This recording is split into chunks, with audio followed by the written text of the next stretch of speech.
What would it feel like to stop struggling?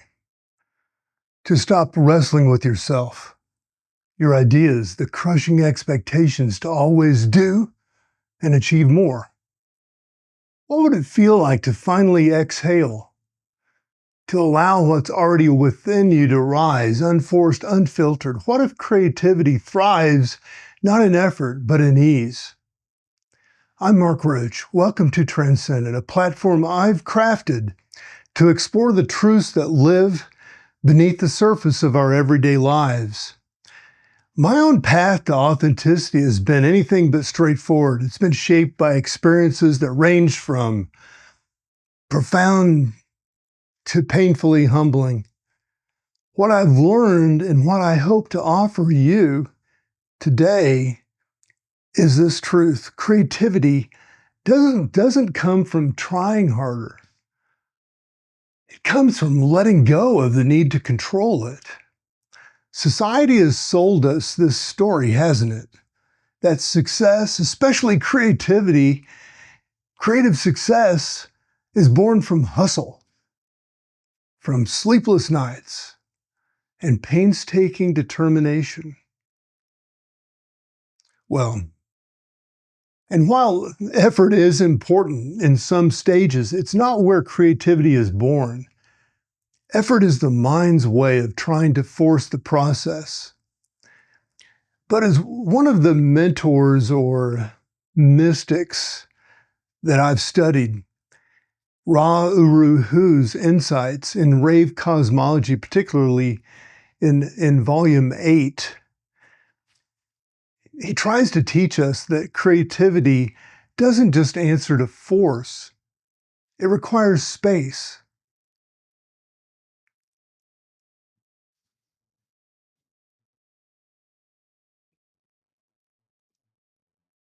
It shows up when you're soft to receive it, not when your fists are clenched and demanding that it appear.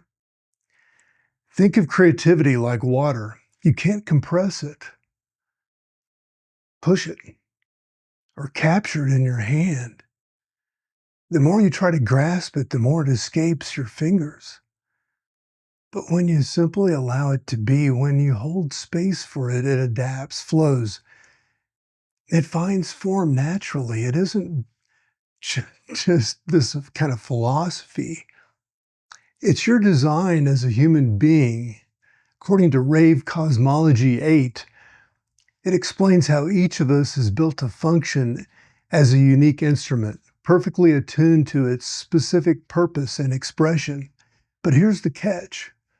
The mind, shaped by societal conditioning, shouts over that natural resonance. It tells you what you need to do.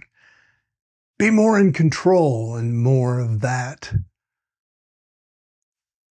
When you listen too long, you lose access to your creativity's natural rhythm.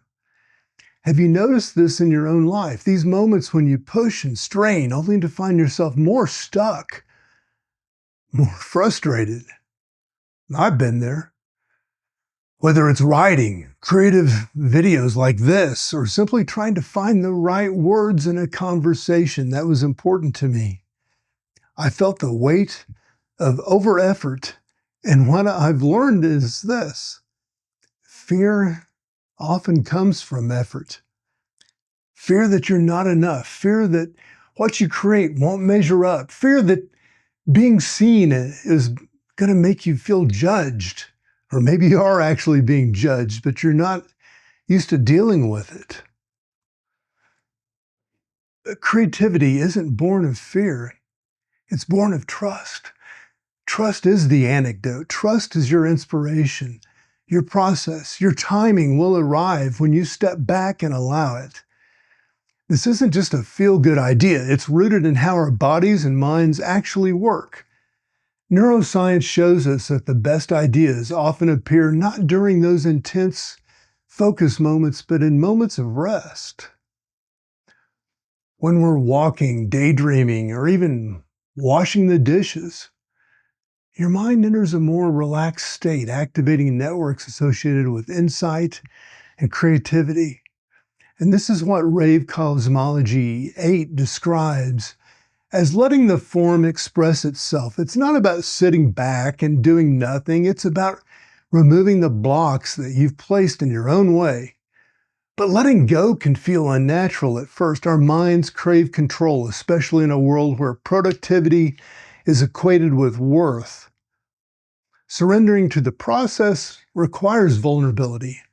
It asks you to trust that even as the outcome is unclear, the path will unfold. This has been a hard lesson for me to learn. I've spent years trying to bring my creativity into existence, convinced that if I worked harder or planned better, the results would come. But inevitably, those moments of inspiration didn't arrive through sheer force. They arrived in the quiet moment when I stopped trying so hard. One of the most liberating aspects of creativity is that it doesn't follow anyone's rules. What works for one person might not work for another. Your process is yours alone. Maybe you're someone who finds inspiration in solitude. Perhaps your creativity thrives in collaboration. Maybe your best ideas come late at night, or they're waiting for you in the quiet stillness of a sunrise. The key is to listen, to tune out the noise of comparison and expectation and tune into what feels natural for you. What's remarkable about this approach is how much lighter life becomes when you're not forcing it, when you stop trying to push every idea into place and instead allow space for it to emerge. Creativity becomes joyful again. It stops feeling like a battle and starts feeling like a dance. Isn't that what we're all searching for? To create not out of obligation or duty, but because we're moved to. That may sound rather dangerous for some of us. But we want this because it feels like an extension of who we really are. Rave Cosmology VIII offers another insight that's worth holding on to. Creativity is not a thing you do. It's not a thing you just check off the list. Creativity is a state of being. It's a state of operating in life. It's in the way you approach life, in the choices you make and how you see the world. It's less about the finished product and more about how you showed up in the process. That perspective shift is everything. If you take one thing away from this, I hope this is it. Creativity doesn't need you to try harder.